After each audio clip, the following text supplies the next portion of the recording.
Hello, I'm Ronnie Eldridge. Welcome to Eldridge and Company. My guests today are two accomplished CUNY students who already brighten the future with their commitments to public service.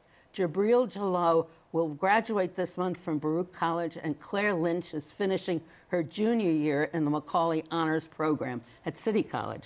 Both have participated in CUNY's Rogowsky Internship Program, and each has received much praise and many awards. And so welcome. Thank you. Thank you so much. And when you get all these awards and all this praise, tell me a little bit briefly who you are. Tell me what what you're studying and what the different past was. Sure.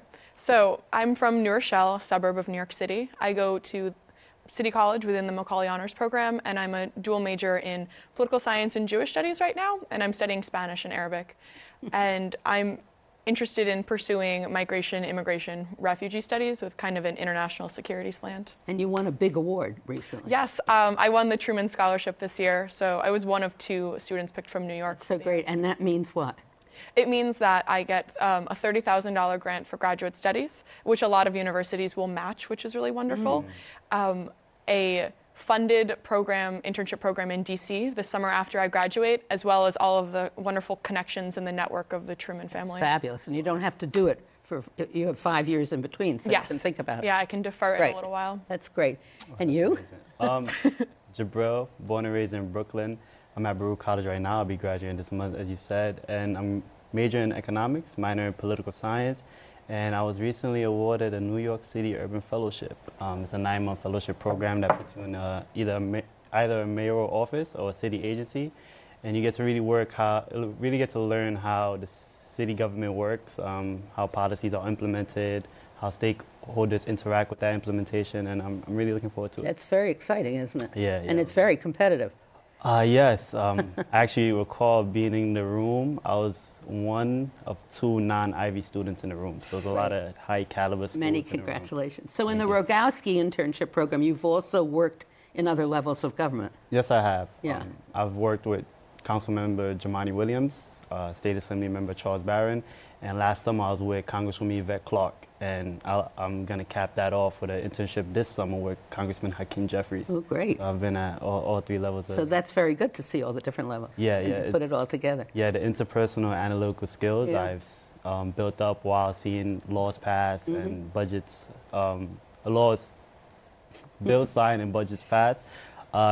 Is really going to bode well for me when I start. Yeah, definitely, because you can see with the state budget and the city budget and the whole different process. And Claire, you've also been, where have you been in this program? Yes, I interned with the Rogowsky program in Washington, D.C. for Senator Charles Schumer. I did last summer. So I worked on policy and legislative research in his office. And you're both interested in advocacy. Well, you both are advocates, right? But you're more international, are you? Is that fair to say? For me, no, I wouldn't say. I'm right. more interested in local politics. I feel as though when I was at the national level, I feel as though some of the politics was really pushed by the media as opposed to the other way. One story I have is the eve before my first day in Yvette Clarke's office, there was the Orlando shooting. And the office was engulfed by calls for the next month or so, and that died down as time went on. And I feel as though there was some progress made. The bill wasn't passed. They was trying to pass a bill to ban assault weapons, and I feel as though it died off maybe halfway through the experience, and it wasn't really picked back up. And I didn't really like that. At the local level, when an issue comes up, it's more times than not seen all the way through, and that's why I like to stay at the local level for now. You also have less press attention locally. Yeah. Much to the chagrin of members working in the city. Yeah, that's true. You know, I've worked with the New York Public Interest Research Group. That's one of the main groups that I work for. On higher education funding for environmental protection laws. I can definitely attest to the fact that it's really satisfying to be able to see through the process, to make sure that a bill gets passed, to lobby for it and work really hard for months and know that the process goes through. And I was interning in the Senate at the same time as Jibreel last summer when, during the Pulse shooting, the calls coming in were crazy.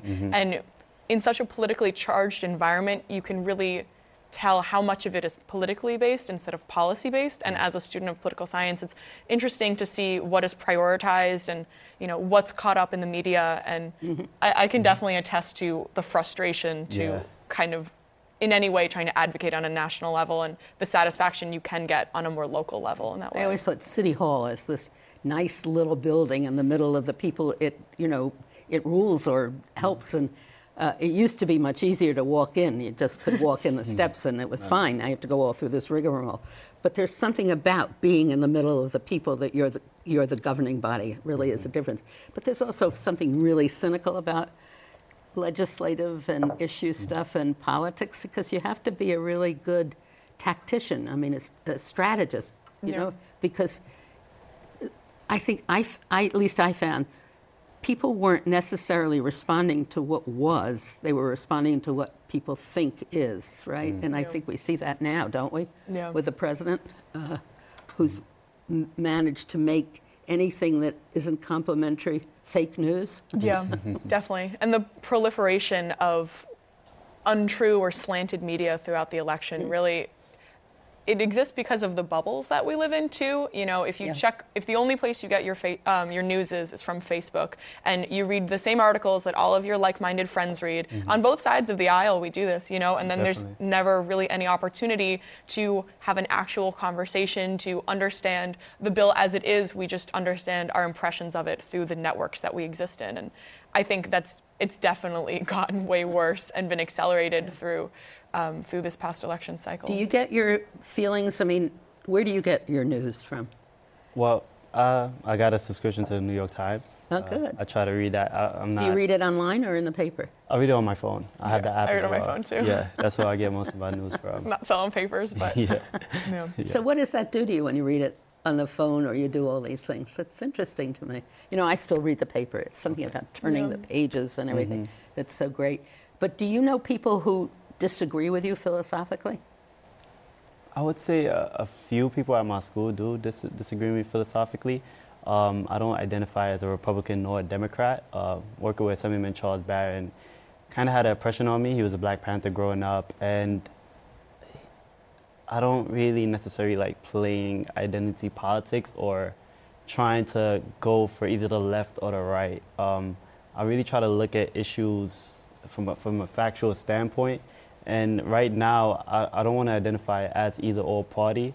I want to really find out who I am, my desires, my passions before I commit to a party, if I ever will. So right now, so when this past election, did you actively support somebody? No, I did not. Did you feel favored to somebody? Somebody favored to you? I definitely felt favored towards Hillary Clinton. I canvassed for Bernie. Yeah. Okay. I would say, though, just to bring it back for a second to the question you asked, Jibreel, about whether or not you know people who are philosophically disaligned than you are.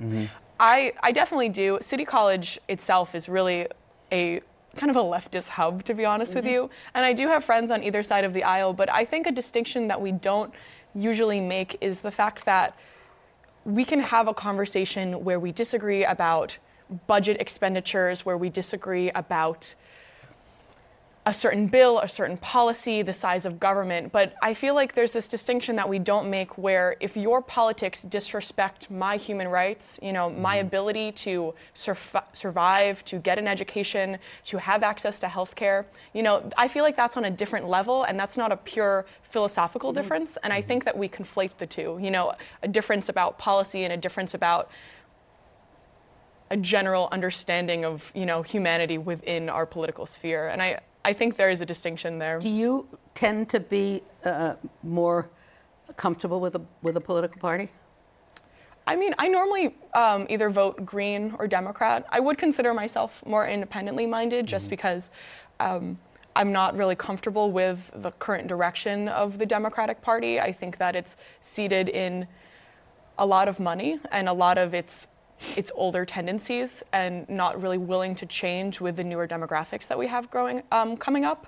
And I think from the Democratic primary of this last year, that's evident.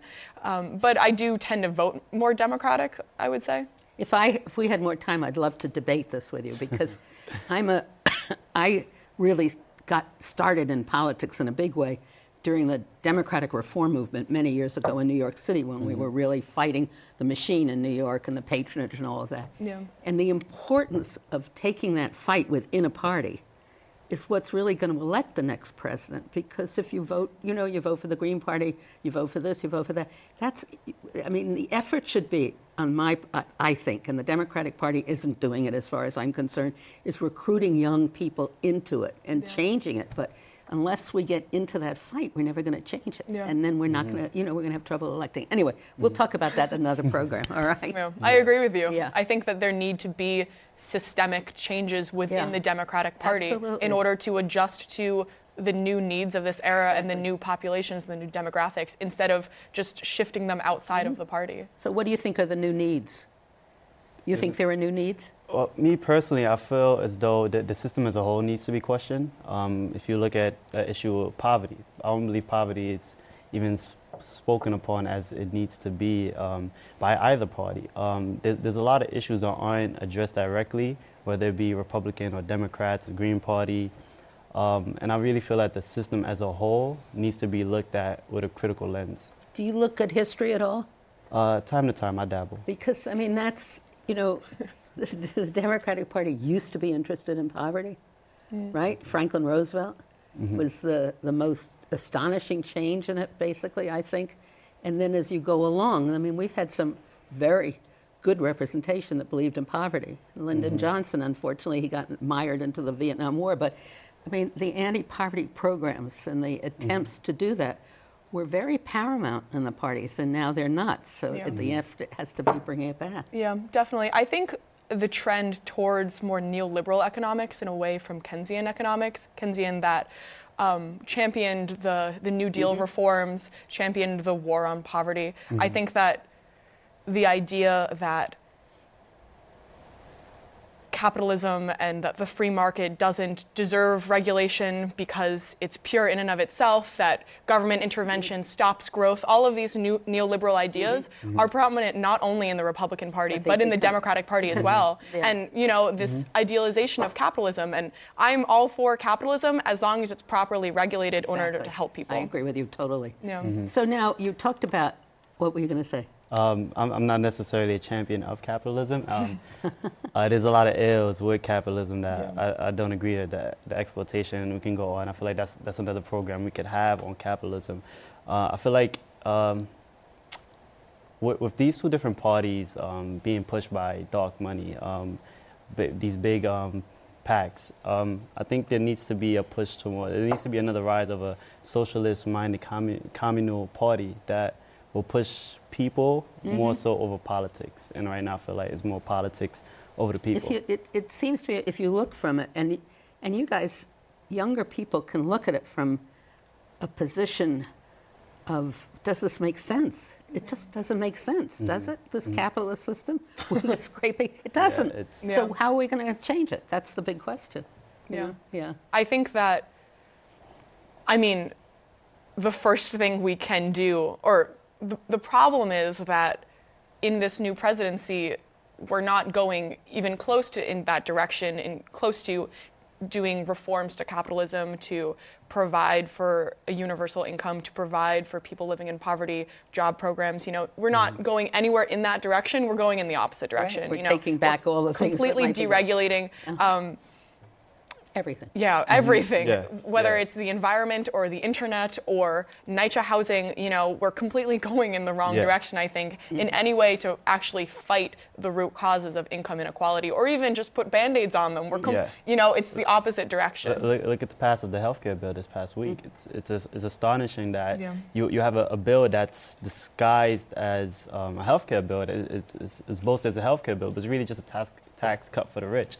And just to have that passed on the federal level at this time of turmoil, I just find it astonishing, and I don't believe there's enough outreach over that. But most people of them haven't read either. A lot of lawmakers admitted on national TV to not having read this healthcare bill. I know. Well, they didn't even get it in the Congressional Budget Act, nothing. Yeah, exactly. Actually, they had a speech by the former speaker complaining when the Democrats passed, because he said, oh, we didn't, it was so long we couldn't, Anyway, it's all the cynicism in politics is really, must be discouraging. It really is. Being at all three levels, I know at the state level, this happens too for the budget. When budget season comes around, the budget bills are packaged the night before, and the governor releases it and expects members to vote on the budget bills without even being able to read it. But they don't read too many bills anyway, do they? I mean, good point. All right.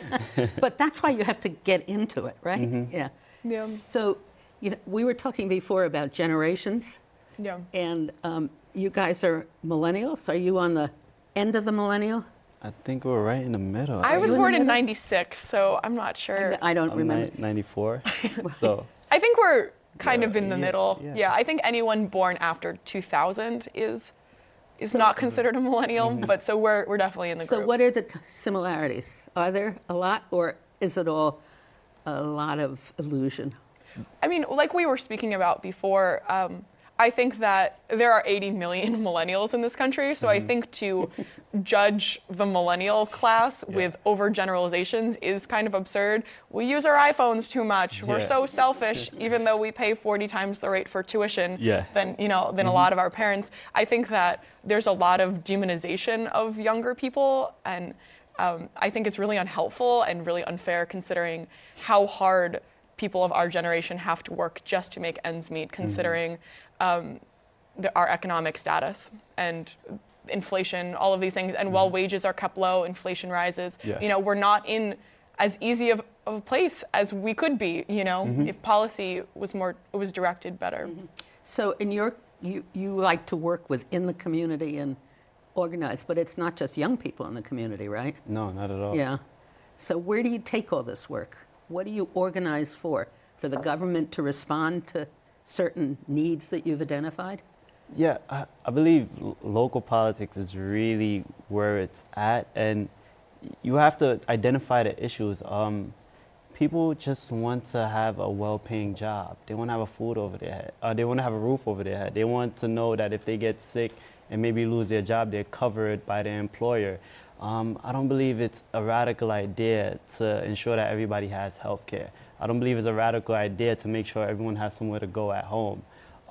It's not a magical, far-flung idea to believe that everyone should have a good education. And I believe those issues, jobs, education, housing, that's where you have to start. That's a basis. I believe universal health care. There are certain basic needs that every human, regardless of creed, color, religion, that you should be covered for. Not necessarily every party believes that, every person believes that, but that's a fundamental belief I have, and I believe that's where you have to start in the community. And to sound like a Bernie Sanders supporter, as the wealthiest country in the history of the world, we have the capacity to do that. We have the capacity to ensure that everyone has health care. We have the capacity to make sure that people get food on the table, that children in low-income communities get a subsidized lunch. We have the capacity to do that, and we don't prioritize it politically, and I think that is a shame. It's a question almost of universal respect, isn't it? If all people were only respected, instead of all the things they talk about poor people and some of the perceptions they see around. But so what are you going to do about that? That's what I want to know. Work slowly and tiredly. Yeah. So you have more patience. Yeah, at 23, I don't expect to survive. I don't expect to cure all the ills in my community. But you really start small. You apply to these programs, apply to these fellowships. And really, another problem I think that we have a lot of positives, but one of the problems I think we have is that we do spend a little bit too much time on social media. And I say that as someone who uses Facebook. And I believe we need to really spend time on ourselves and really listen to our community. Every time you're on a train, you're on a bus, everybody has their headphones in their ears. Everybody's stuck in their own bubble, as Claire said earlier, in their own world. Speak to someone on a train. We live in New York City. You don't know who you're going to run into. So just really start on yourself and then try to work. If you start off saying, all right, I'm going to solve the ills of the criminal justice system, it's so overwhelming. I don't even know if you'll get far. Maybe you can start by researching on bail reform and seeing some advocacy groups that's doing good work in your neighborhood. I don't think you should start with the big idea of saving the world. You start small and you work your way up. But the end of it, the end is that you'd really like to bring change to the world. Yeah, right? bottom line. Yeah. I believe, Yeah. Change the world. Yeah. But do you feel under particular stress? Is that a millennial characteristic? Stress to decide what you're going to do next? I mean, you're in college. You worry about what you're going to do at the end, right? I mean, how are you going to get a job? How are you going to be effective? Where are you going to go? Do you think that stresses more with your generation? I mean, as someone who's only lived in one One generation, generation. I really can't It's a comment silly on question. yeah, Yeah. how No, no, stressful it was to Do you be feel a that you're teenager. under stress now? Definitely. I think that, sorry. Yeah, no. That this is a stress that begins very early to prep us for the next stage of our lives. So joining clubs and updating your resume and having an internship and doing this volunteer program. And it seems continuous. And I think one thing that I've had to learn throughout college is that to take a step back, that everything is fine the way it is, that, you know, keep working hard and keep pursuing opportunities. But at the end of the day, it's not the end of the world if you don't get into something. But I think going to CUNY has definitely grounded me in that I don't know a single person who doesn't work at least part-time. And everyone is helping out with their family, supporting a family, working, going to school, you know, pursuing opportunities. The population at CUNY is one of the most hardworking things I've ever encountered, at least in my small life.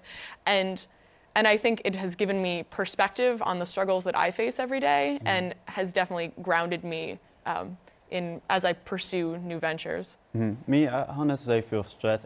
Anytime I do feel a slight anxiety or stress, I just go to my dad and ask him how it was traveling over here in the late 80s. I believe that's real That's stress. an extremely stressful thing. Exactly. So having that as a basis, as a background, I can never say that, oh, I'm stressed or life is too hard or what am I going to do?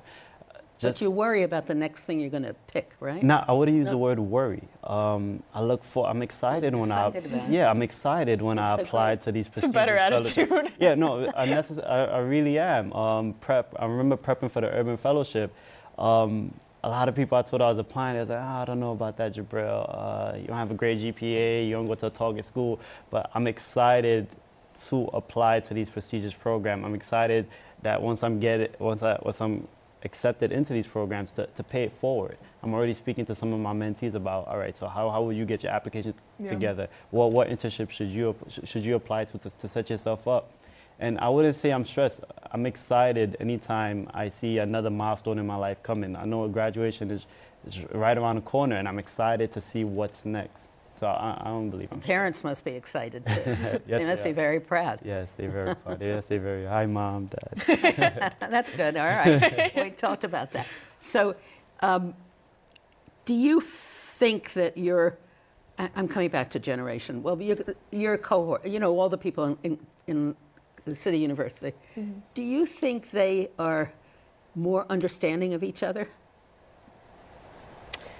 Is that a silly question? Do they understand, do you feel race questions, there's less tension about race?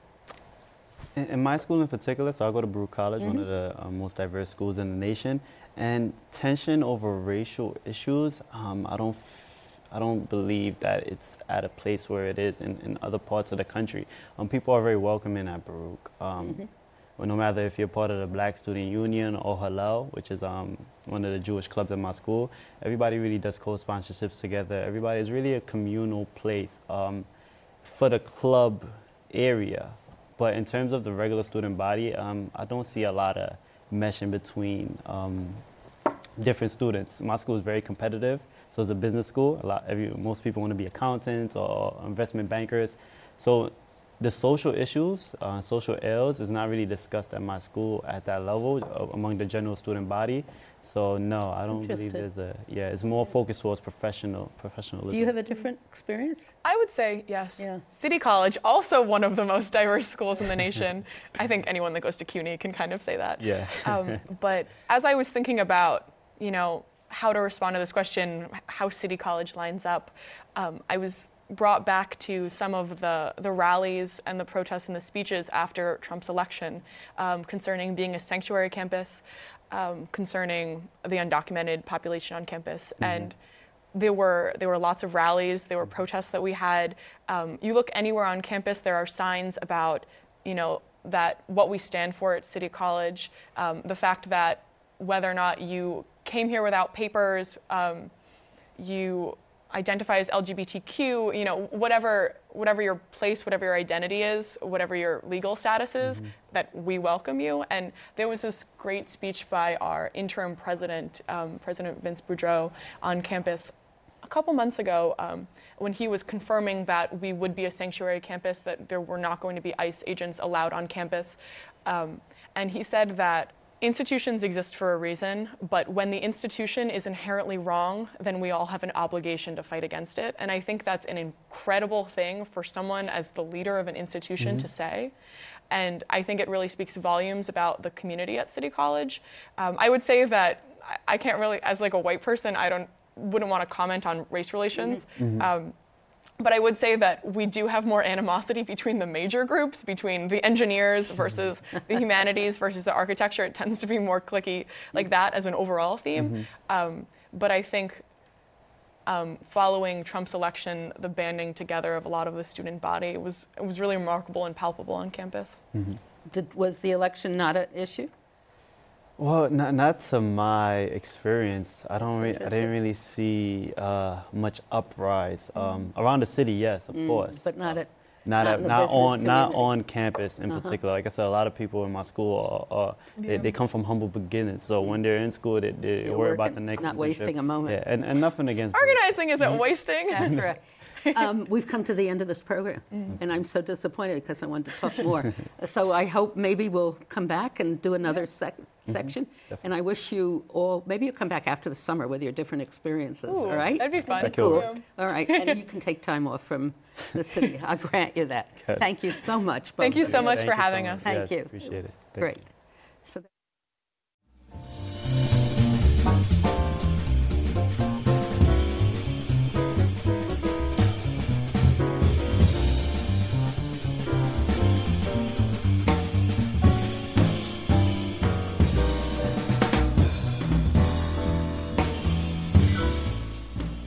we at CUNY TV always like to hear from our viewers.